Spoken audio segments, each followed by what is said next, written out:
আসসালামু আলাইকুম বন্ধুরা, সবাই কেমন আছেন? আশা করি আল্লাহর রহমতে ভালো আছেন। আমি আপনাদের একটা কথা বলি। আমি যদি কখনো দেশে যাই তা অবশ্যই নাসিরুদ্দিন পাটোয়ারি ভাইয়ের সাথে দেখা করব এবং কথাও বলবো। তা হারাবার কিছু নেই, আমরা হারছি শিখছি, আমরা ভাইয়ের পাশে আছি, ন্যায় ও ইনসাফের পথে আছি, অবশ্যই থাকবো।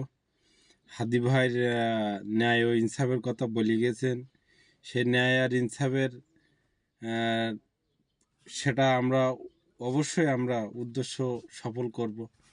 যে ন্যায় ইনসাফের যেটা কায়েম করতে চাইছিল সেটা অবশ্যই কায়েম করব।